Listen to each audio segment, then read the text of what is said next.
I'm going to tell you the truth about making money as a filmmaker. This, of course, applies to filmmakers working in the independent space, not necessarily the Hollywood space. I'm going to share my personal information, my personal experience when it comes to making money, and if you can actually make a living as a working filmmaker. Now, there are the people that work in the studio system and they get paid a salary. Then there's everybody else who is making low budget films, working with very, very small budgets. And we can talk budgets, and I will share how much money I make when I make a film, and I will break down whether that is even a possibility going forward as a mode of, well, supporting yourself. And I'm going to tell you right now, it's not.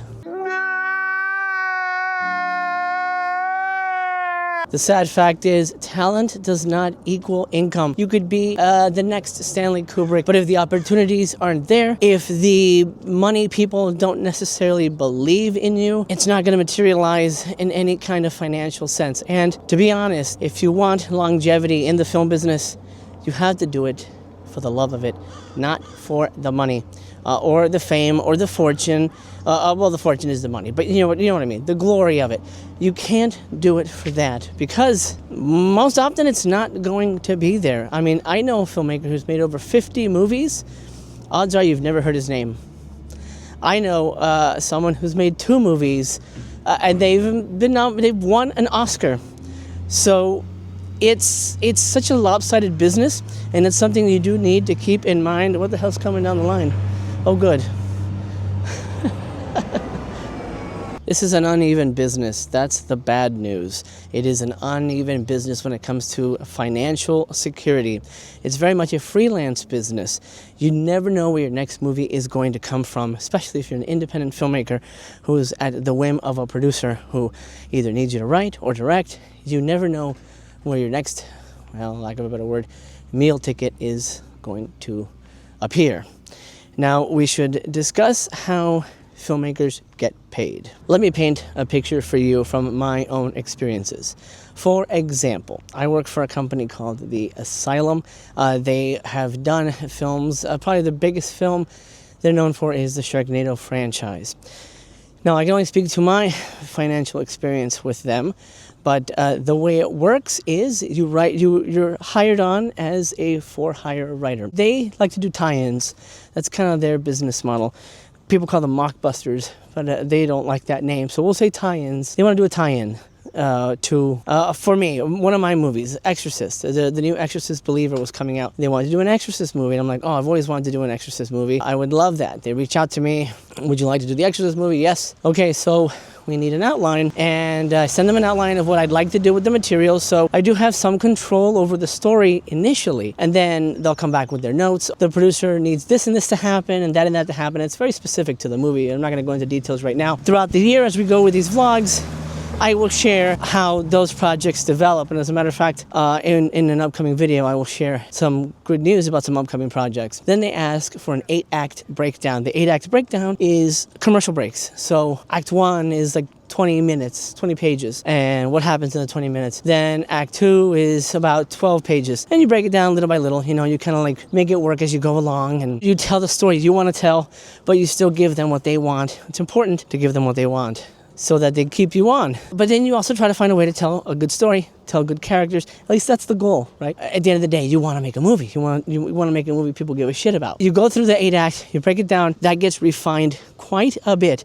Now, I wouldn't blame you if you thought Asylum movies are just kind of made quickly. Like, this is a first draft kind of thing. I wouldn't blame you for thinking that, but you would be very, very wrong. Most Asylum scripts go for multiple drafts. The least amount of drafts I've ever had was 4, and that was for the Exorcist movie that I made. The most I've ever had was 12. Here's the bad news when it comes to that, to being hired for, to write something for somebody else. If this was under the WGA contract, if this was under the Guild contract, and I was protected by the Guild and Guild rights and things like that, I'm non-union, then I would be paid for rewrites. Here, the contract that I sign with them is I get a flat fee until the script is done. And that includes all the rewrites and all that stuff. Now, I don't know how fast you write. I write fairly fast, but again, and it's something anybody could do. You just need to work on it, and kind of get into that groove. So it doesn't take me too long, but working on a script could take anywhere from 1 to 2 months with multiple rewrites. So let's say 2 months of working on a script. Now, I don't know what you make at your job,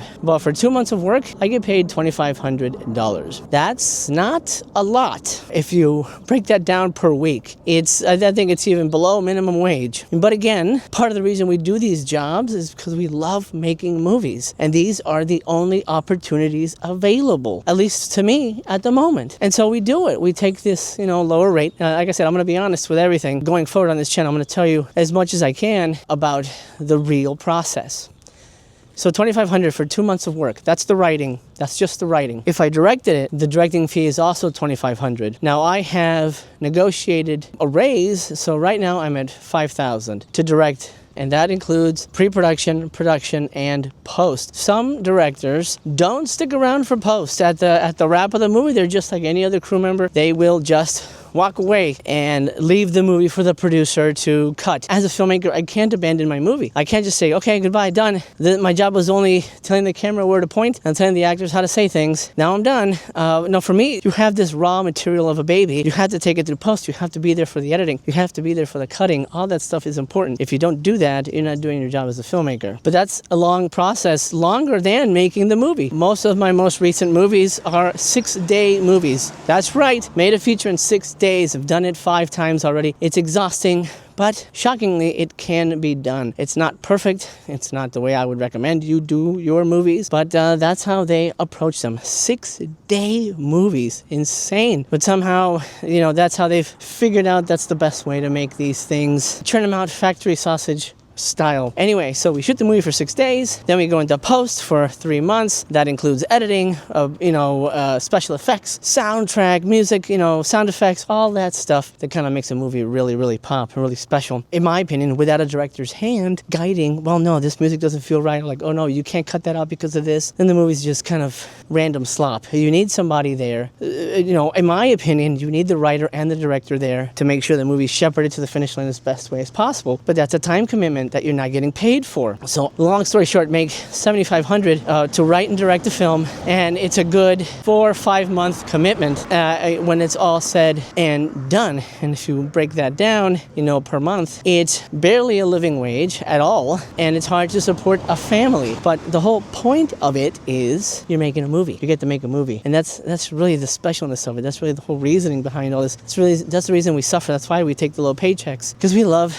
to make movies. And we will take less than ideal circumstances to just get a shot at making a movie. Now listen, not everybody is going to understand that. You're watching and I'll be like, oh my gosh, forget it. I'm not going to do that. That's bullshit. I'm done.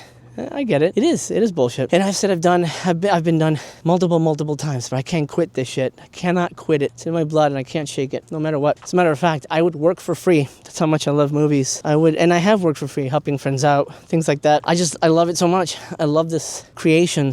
The power of creation is so moving and magnetic and exciting. I would do it for free. But here's the reality for you. If I haven't scared you off, again, my videos aren't going to be for everybody, but there's a special individual out there who really, really wants to make this shit happen. This is the reality. You just got to be ready for it and learn to deal with it. If you're not scared off yet, here's what you need to realize. Making films nowadays is very much freelance. It's actually always been freelance. Always been freelance. The people in charge of the money people, the producers who control the distribution, who have the money, who have the connections with, the distributors, the outlets, all that stuff. Man, I'm wearing this thing. It was supposed to be cold out and I got fucking hot. So I apologize. I look like I'm trying to do Amelia Earhart or something. The money people will always have the power regardless. You will never have the power as a writer, as a director, unless you do something that makes a lot of money. You know who has power? James Cameron. You know who has power? Steven Spielberg. Not even Steven Spielberg, to be honest, because Lincoln almost became a TV movie.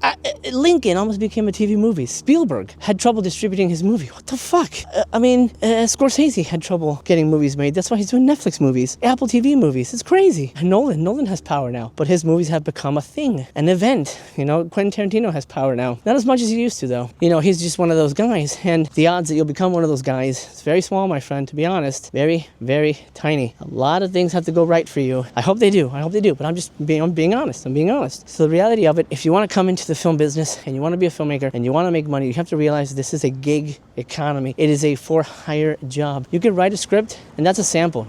Odds are you'll never sell it. Never sell it. I've never sold a script. I've written 50, 60 scripts. All spec, never sold one. I've optioned a few. We'll talk about options and things down the line, but I've never outright sold a script, but I've used them as samples. Oh, this guy can write. Hey, we want to hire you to do XYZ. So scripts, spec scripts are samples, and short films are your directing reel. So make short films for your reel to show what you can do, but don't expect to sell a short film because nobody buys short films. That's gonna go nowhere. Do it as an exercise. Do it as a practice. You need to practice, and do it as a, hey, this is what I can do. Hey, let me show you my short film. Hey, that's pretty good. I'll hire you to do this. At the end of the day, that's really all that is. You're just demonstrating to other people what you can do for better or worse. That's kind of the reality of it. And then the money, when there is money, it's not great. And I work with a studio, luckily, that does pay. Sometimes you have to chase people down. Hey, you haven't paid me for this. Hey, it's been 2 months. I haven't been paid for that. That happens a lot. I hear horror stories. Or you work deferred pay, which you should know about. If you don't, deferred pay means you agree to work on something and you only get paid when the project is done. Well, when is the project done? Who knows? Edited in festivals? Okay, great. Where's my money? Oh, wait, well, you gotta wait till it's sold. Oh, okay. Well, when is it gonna be sold? Well, I don't know. We have to play festivals for 2 years to find a distributor. Or we found a distributor, but they're paying us on a deferred rate as well. So it's one of those things. You have to wait till the movie's distributed, wait a year for that movie to recoup any money back for the producer. And by the way, creative accounting, you make an indie movie, you get it distributed, odds are you ain't making your money back. That's the bad news as well. Your investment of money is almost never guaranteed, but your investment of creative time, writing, maybe making a short film, low budget, but enough to show, hey, this is what I can do, or even just shoot footage for a reel. It doesn't have to be a story. Odds are they won't watch a 20-minute short film, but a producer will sit down for 2 minutes. And that'll get you through sort of the first sort of initial meeting of like, oh, okay, cool, that's awesome. We'll bring this guy on and we'll set up a meeting with him. That's something to keep in mind too. Don't make a long short film. Nobody will sit through for that. Well, I'm just dropping gold. These are all incredible. I mean, you probably know this, maybe you don't. But if you don't, write all this down. Don't make a long short film. Just shoot footage for a reel, and that's it. And then you're good. You don't need to necessarily show off too much, but just show off a little style. Show off that you can point the camera, get good shots. All that good stuff. Hire a good DP, unless you're your own DP.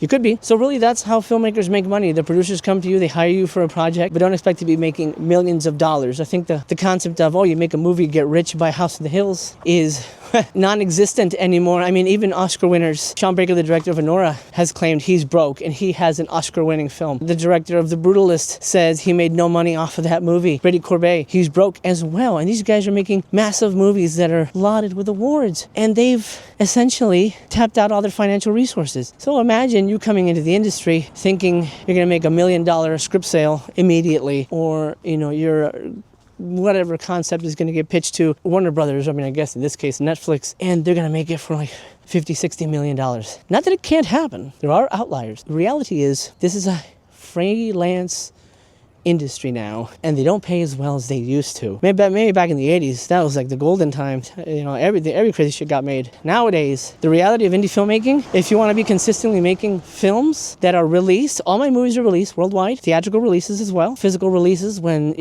that's kind of few and far between now, but physical releases as well. If you want to be making movies at this level consistently, you have to be ready to, first of all, do multiple movies and be ready to eat crow, because you're not going to make as much money as you think you're going to make. But that's not the end game, really. The end game is you get to make a fucking movie. That's amazing. That's beautiful. If you get a chance to make a movie, even if it's for free, do it, because you love to do it. Again, this video is not for everybody, but if you love making movies, then that's the easy part. Don't misalign your expectations. Be aware. You have a lot to worry about, to think about. There's invisible labor. It's not always about the paycheck. It's about the film. Remember that, and I think you keep that as your North Star. Then you won't sweat necessarily the small stuff. I've been able to make a living, support my family. I hope you can as well. But if all this sounds like too much, then I don't know.